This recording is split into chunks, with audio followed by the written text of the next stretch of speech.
Unique, complex, introspective, yet bold. The Black Knight by Francesca Bianchi does it all. Stick around for this one.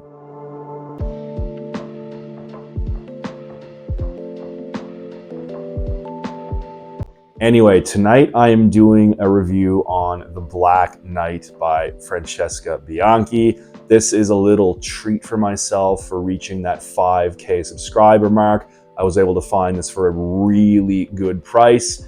And I had been, wanting to do a review on this for a while. I had been sampling it for months and months. I have a couple of decants.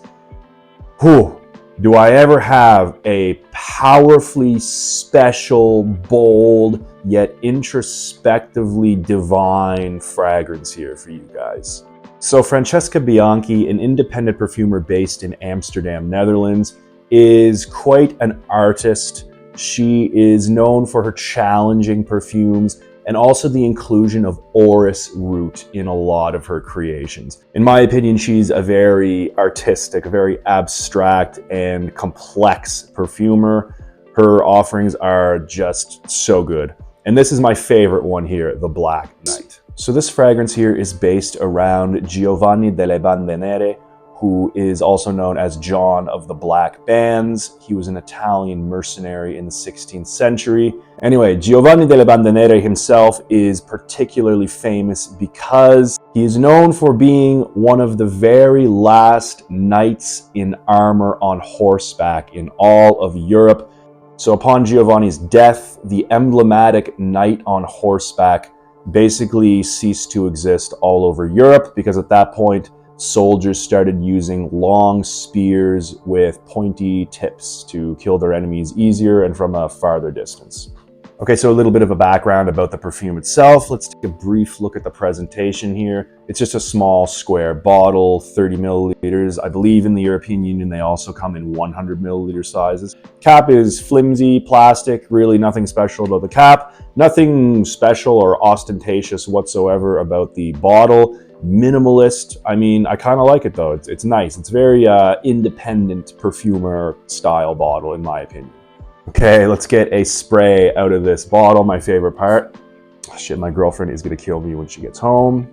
So yeah, my reaction there to that spray should tell you all you need to know. So what do I get in this fragrance here? In the top, I get Artemisia and vetiver. In the mid, I get beeswax, patchouli, and orris root. In the dry down, leather, oak moss, and incense. Okay, very strong opening, as is the rest of the lifespan of this fragrance. This is a bomb, and in the beginning, I get a lot of Artemisia. It's boozy, it's syrupy, it's very herbal, it's very camphoraceous, green, minty. It's spicy as well. So we're gonna get blasted with this Artemisia in the top. And then we get some vetiver. The vetiver in this is very sharp, very medicinal, very green, rooty as well. It's a strong opening. If you can imagine sort of like a vetiver booze, something like that, that's what this opening smells like. Almost like a boozy, very syrupy, very spicy, very medicinal vetiver Artemisia mixture in the top. Bracing opening. I'll warn you, it's a very sharp opening. And in the mid, we get some beeswax. So the beeswax is going to give it a very waxy, slightly honeyed balsamic accord. Smells nice. It seems like it wants to lean towards the sweet side of things, but it doesn't quite go sweet. It's just a waxy balsamic characteristic with maybe a touch of something animalic there as well. But yeah, that waxy characteristic, very strong for me in this fragrance here. And that's met with some patchouli. The patchouli is very oily, spicy. It's a little bit earthy. It is very prominent here in the mid.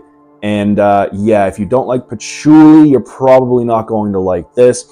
This is more so, like I said, towards the earthy, spicy, oily type, as opposed to the chocolatey type of patchouli. I don't get any chocolate characteristics from the patchouli in this at all. And we also get a huge dose of orris root.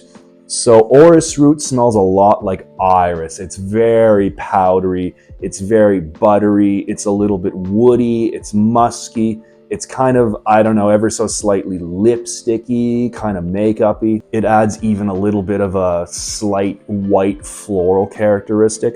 I get a lot of orris root in this fragrance here, so if you're not a fan of iris or orris root, you're probably not going to enjoy this fragrance. The dry down, we get a ton of leather. It's a very dark, oily type of leather. It is on the animalic side, although I don't think it goes full barnyard to me, but it does lean more so to that direction as opposed to like a new car interior. So the leather in this, a little bit dirty. I also get some oak moss in the dry down. So the oak moss is going to give it some woodiness. It's going to give it a little bit of a damp characteristic. It's got a fresh green muskiness going on there too. I really like the note of oak moss. I find it adds a nice kind of fresh green, damp, woodiness to all the other dark notes that are existing in this fragrance here. Really interesting combination. And yeah, that oak moss is really, I don't want to say it's out of place in this. It's just unexpected, but I mean, it really works in my opinion.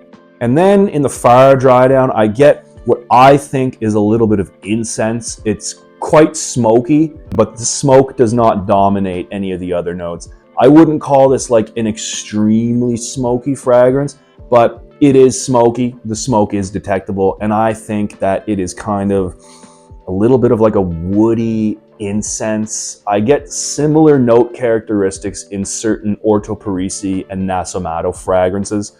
So yeah, if you know what I mean, if you know that smoky kind of incensey characteristic from those brands, I get kind of the same thing in the dry down of this one here. So this fragrance here is a lot of things. This is one of the most complex perfumes I have ever had the pleasure of experiencing. There's like a lot of boozy, syrupy herbaceousness going on. There's a lot of spice. There's a distinct medicinal characteristic. There's a lot of leather. There's some smoke. There's some deeply powdery iris with that buttery characteristic that it's known for. At certain points in the lifespan of this fragrance, I get what I perceive to be some soapiness. I don't know, maybe that's coming from the mixture of the vetiver and the orris root and a little bit of the oak moss perhaps. I get that, soapiness. Who would have thought in a fragrance like this? But I definitely detect that. And yeah, it's just so wonderfully complex. But having said that, I think it is a little bit of a challenging fragrance. This is going to be for, niche aficionados. This is going to be for somebody who really appreciates perfumery as an art. This is for, people with a large fragrance collection, let's say that. So yeah, I'm not going to touch too much on the versatility. Touch too much. That's a good song by AC/DC, by the way. Not going to touch too much on the versatility. I don't think it's the most versatile scent. But then again, I feel like the only people who are going to really love this fragrance are the types of people who wear fragrances for themselves. It's not the most challenging fragrance, don't get me wrong, but there is definitely a lot of complexity. And I think apart from like the overtly sharp kind of, typically challenging parts of this fragrance, I think you need a little bit of a trained nose to be able to appreciate all of the beautiful notes and the way they interact, because the way they interact is just, it's so complex. This is a wonderful fragrance. This is almost like a study piece. This is like a fragrance you wear when you want to be taken on a journey. It's really fantastic stuff, but it's not for everyday usage, in my opinion, special occasions, stuff like that.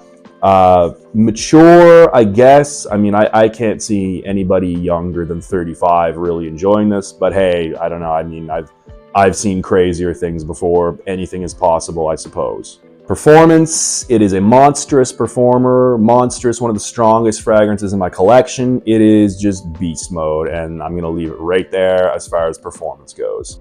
So, I'm a frag head. Every time I smell a new fragrance, I try to make comparisons. I try to make connections in my head. This does remind me of a couple of other fragrances out there, most notably 1740 Marquis de Sade by Histoire de Parfum.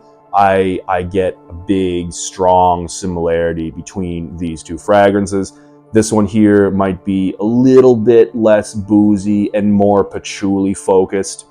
And, you know, there are other differences, but just in general, like when I'm just smelling this without thinking about it, my mind automatically goes to 1740 by Marquis de Sade. Also, Dior Homme Parfum. Yeah, I definitely get a lot of that orrisy, irisy, kind of lipsticky, powdery characteristic in both of those fragrances. There's a strong similarity there as well. Again, with their differences, but you know, if I'm just smelling this blindly without thinking about it, I do get reminded of Dior Homme Parfum in a way. Finally, Gucci Guilty Absolute. We get, you know, a lot of that medicinal leather vetiver combination in this one, same as Gucci Guilty Absolute.